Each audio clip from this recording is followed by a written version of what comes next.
Everyone, welcome to ITLS academy. हमारा lecture है production and characterization of aluminium containing adjuvants.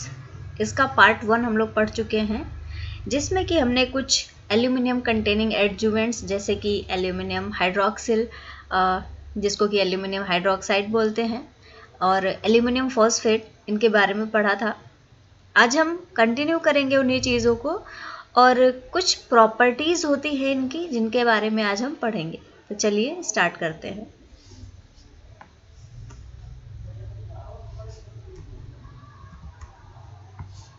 Properties.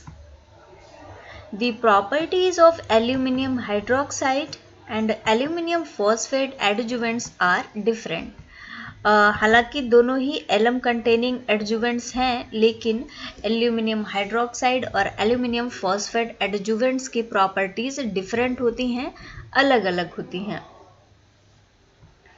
Many of these properties of each adjuvant can be related to their structures.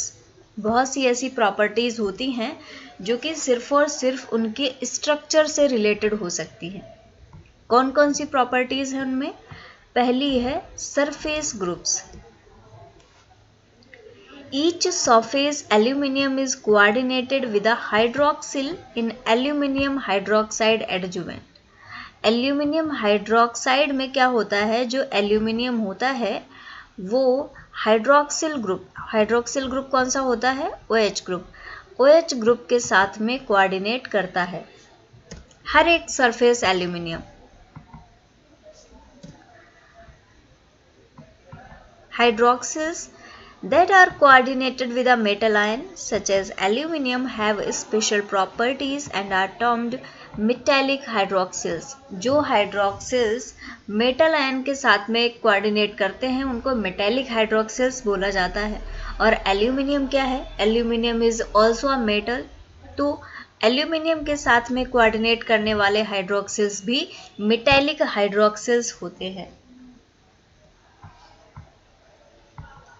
The surface groups in aluminum phosphate adjuvant include phosphate and hydroxyls. Aluminium phosphate adjuvants में जो surface groups होते हैं उनमें phosphates होते हैं और हाइड्रोक्सिल्स हो सकते हैं, that are coordinated with surface aluminium, जो कि सरफेस एल्यूमिनियम के साथ में कोऑर्डिनेट करते हैं। जैसे कि ये आपका अगर सरफेस है, यहाँ पे एल्यूमिनियम है, तो ये कोऑर्डिनेट करने के लिए अंदर के हाइड्रोक्सिल से या फिर फॉस्फेट से कोऑर्डिनेट करके बॉन्ड बना के उसके साथ में बनाएंगे। सरफेस ग्रुप्स के अलावा होता है आइसोइलेक्ट्रिक पॉइंट। आइसोइलेक्ट्रिक पॉइंट क्या है? ऐसा पॉइंट होता है जिसपे नेट इलेक्ट्रिक चार्ज 0 होता है। तो वो पॉइंट जिस पे नेट इलेक्ट्रिक चार्ज 0 होगा, उस पॉइंट में हम क्या लेते हैं? pH। कि ऐसा pH जिस पे कि पूरा का पूरा चार्ज आपका 0 हो जाए, उसको बोलते हैं iso electric point.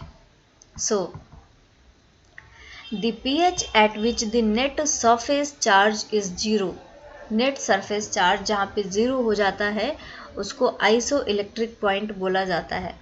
is termed at the point of zero charge by colloid chemist and the isoelectric point by protein chemist.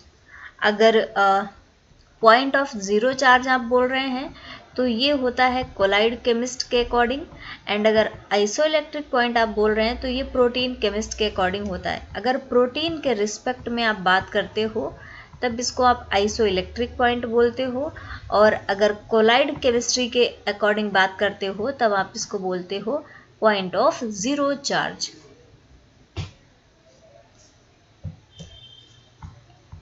The isoelectric point of aluminum hydroxide adjuvant is 11.4. 11.4 एक ऐसा pH है जिसपे कि सरफेस इलेक्ट्रिक चार्ज आपको 0 मिलेगा। This is the same value as that reported for poorly crystalline boehmite. Poorly crystalline boehmite की अगर हम बात करें तो उसके लिए भी आइसोइलेक्ट्रिक पॉइंट की वैल्यू यही देखने को मिलती है। The isoelectric point of aluminum hydroxide adjuvant may be reduced to approximately 4. जो आइसोइलेक्ट्रिक पॉइंट है उसको रिड्यूस भी किया जा सकता है और लगभग 4 तक रिड्यूस किया जा सकता है by pre treatment with phosphate. अगर एल्यूमिनियम हाइड्रोक्साइड एडजुवेंट का आपको आइसोइलेक्ट्रिक पॉइंट रिड्यूस करना है तो आप उसको पहले फॉस्फेट से ट्रीटमेंट दे दीजिए, तो लगभग 4 तक आप इसके आइसोइलेक्ट्रिक पॉइंट को रिड्यूस कर सकते हैं। नेक्स्ट है micro environment pH. The difference between the micro environment and the bulk pH may be as much as 2 pH units. जो डिफरेंस है micro environment and bulk pH में वो 2 pH यूनिट के बराबर का डिफरेंस हो सकता है।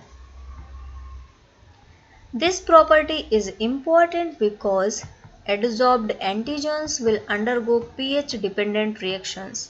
माइक्रो इन्वायरमेंट पीएच क्यों इम्पॉर्टेंट है? क्योंकि जो एडजॉर्ब्ड एंटीजेंस होते हैं, एडजॉर्ब मतलब जो सरफेस पे आके अटैच हैं, एडहेर हैं, उनको एडजॉर्ब एंटीजेंस बोला जाता है। और ये जो एडजॉर्ब्ड एंटीजेंस होते हैं इनमें पीएच डिपेंडेंट रिएक्शंस होती हैं। कौन कौन सी रिएक्शंस? जैसे कि deamidation, hydrolysis, oxidation at a rate associated with the pH encountered at the surface rather than the bulk pH। तो ये रिएक्शंस होती हैं और इसीलिए ये माइक्रो इन्वायरमेंट पीएच बहुत ज़्यादा इम्पोर्टेंट हो जाता है।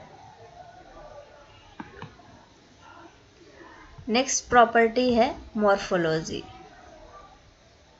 Aluminium containing adjuvants are composed of primary particles having dimensions on the order of nanometer।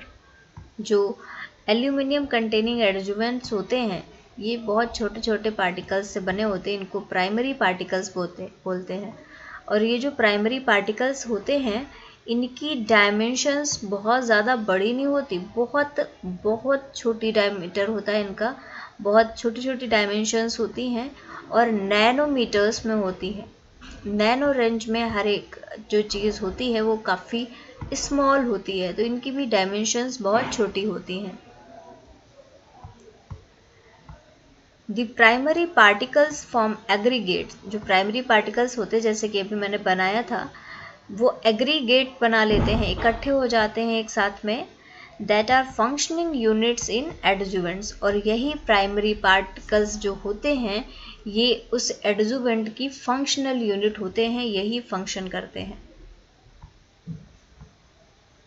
The primary particles of aluminium hydroxide adjuvants are fibres having average dimensions of 4.5 into 2.2 into 10 nanometer। जो primary particles होते हैं aluminium hydroxide adjuvant के वो fibres होते हैं और उनकी average dimensions यहाँ पे दी हुई हैं, इतनी होती है। नेक्स्ट प्रॉपर्टी है rheology. The rheology of aluminium containing adjuvants is related to their morphology. जो रियोलॉजी होती है एल्यूमिनियम कंटेनिंग एडजुवेंट की वो उनकी मॉर्फोलॉजी से रिलेटेड होती है। The fibrous primary particles of aluminium hydroxide adjuvant produce thixotropic properties. Thixotropic properties fibrous particles के द्वारा यहाँ पे प्रोड्यूस की जाती हैं। Undiluted commercial aluminum hydroxide adjuvant containing 2% equivalent Al2O3 forms a semi-solid when undisturbed but is fluid when shaken। क्या होता है? जो एल्यूमिनियम हाइड्रोक्साइड होता है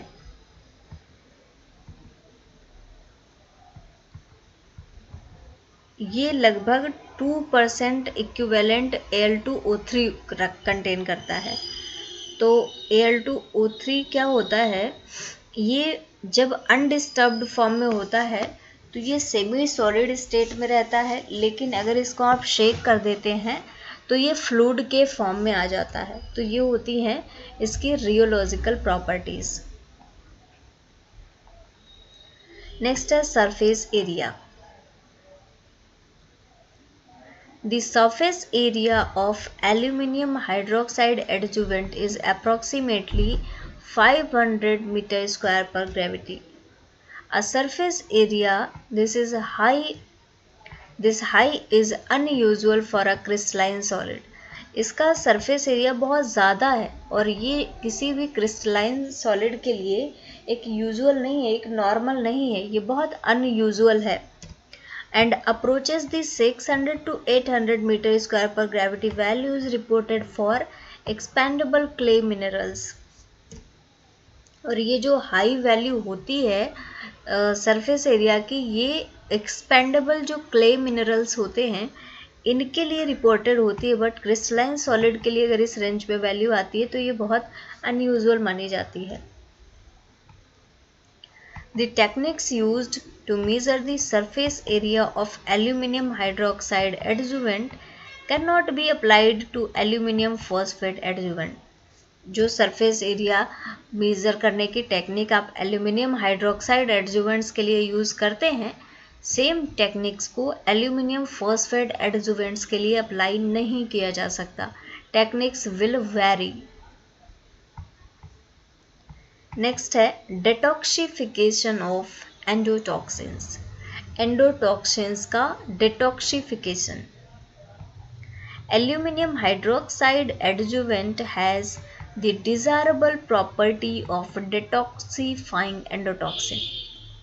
एल्यूमिनियम हाइड्रोक्साइड एडजुवेंट्स में देखा जाता है कि ये एंडोटॉक्सिन्स को डिटॉक्सिफाई करने की प्रॉपर्टी रखते हैं।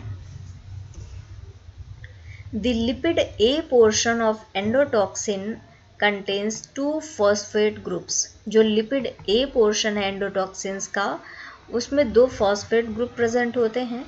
That adsorb strongly to aluminum hydroxide adjuvant by ligand exchange। अब ये जो फॉस्फेट ग्रुप्स होते हैं ये एल्यूमिनियम हाइड्रोक्साइड का एडजॉर्प्शन कर लेते हैं by the process of ligand exchange, और इसी के थ्रू यहाँ पे एंडोटॉक्सिन्स का डिटॉक्सिफिकेशन कर दिया जाता है।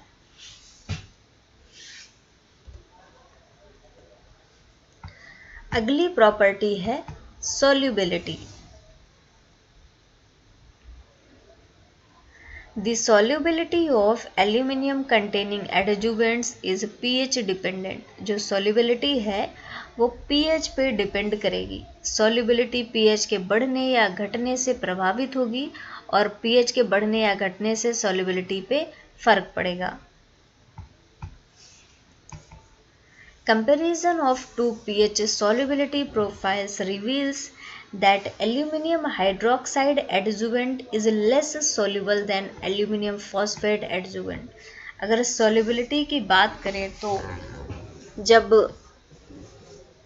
एल्यूमिनियम हाइड्रोक्साइड और एल्यूमिनियम फॉस्फेट एडजुवेंट्स की solubilities को कंपेयर किया गया तो ये पाया गया कि जो एल्यूमिनियम हाइड्रोक्साइड एडजुवेंट्स होते हैं ये थोड़ी सी कम solubility रखते हैं। जो एल्यूमिनियम फॉस्फेट एडजुवेंट्स होते हैं इनकी solubility ज़्यादा पाई गई है और देखा गया है कि ये ज़्यादा डिज़ोल्व हो जाते हैं।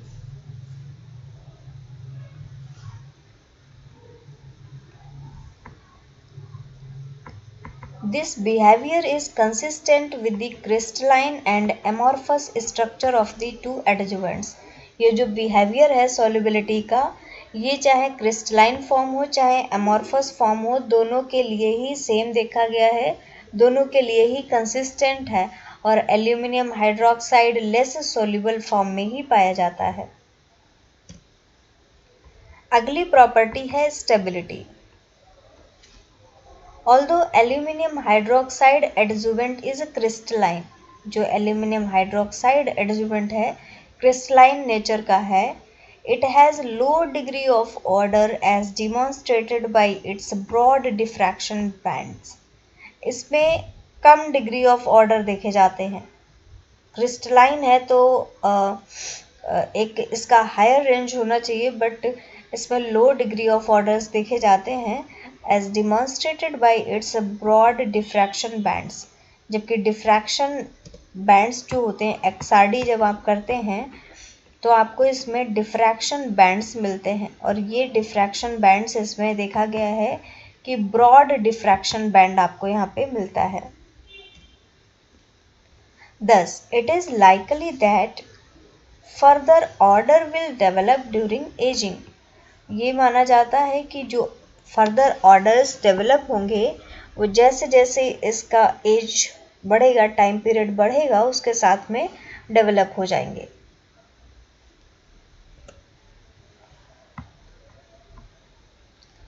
कुछ और properties. Aluminium phosphate adjuvant exhibited a decrease in pH, lysozyme adsorptive capacity, isoelectric point, and the rate of acid neutralization at pH 2.5 when autoclaved at 121 degree centigrade and 15 psi. जब एल्यूमिनियम फॉस्फेट एडजुवेंट्स को autoclave किया गया, autoclave में obviously temperature 121 degree centigrade और pressure 15 psi के आसपास होता है, तो हुआ ये कि जब एल्यूमिनियम फॉस्फेट एडजुवेंट्स को ऑटोक्लेव किया गया तो देखा गया कि बहुत सारी प्रॉपर्टीज में इसकी रिडक्शन हो गया। इसमें जो pH है, लाइसोजाइम एडसॉर्प्टिव कैपेसिटी है, आइसोइलेक्ट्रिक पॉइंट है और एसिड न्यूट्रलाइजेशन का जो रेट है वो सारा ही ऑटोक्लेव करने से कम हो गया। The lysozyme adsorptive capacity decreased from 1.6 to 1.3 mg per mg aluminum during 60 minutes of autoclaving. 60 minute 1 घंटे की ऑटोक्लेविंग के दौरान 1.6 से 1.3 mg पर mg तक लाइसोजाइम एडसॉर्प्टिव कैपेसिटी डिक्रीज हुई। The isoelectric point decreased because of the reduced surface area of the adjuvant after autoclaving. Surface area कम हुआ ऑटोक्लेविंग के दौरान, तो उसकी वजह से क्या हुआ, अगर सरफेस एरिया कम हो गया तो उसकी वजह से आइसोइलेक्ट्रिक पॉइंट में भी एक डिक्रीज देखा गया। The elevated temperature of autoclaving caused desorption of some phosphate ions. बहुत ज़्यादा हाई टेम्परेचर होता है ऑटोक्लेव का, तो उसी की वजह से कुछ फॉस्फेट आयंस का डिसॉर्प्शन भी देखा गया। And the decreased concentration of phosphate at the surface accelerated the development of order and a low surface area.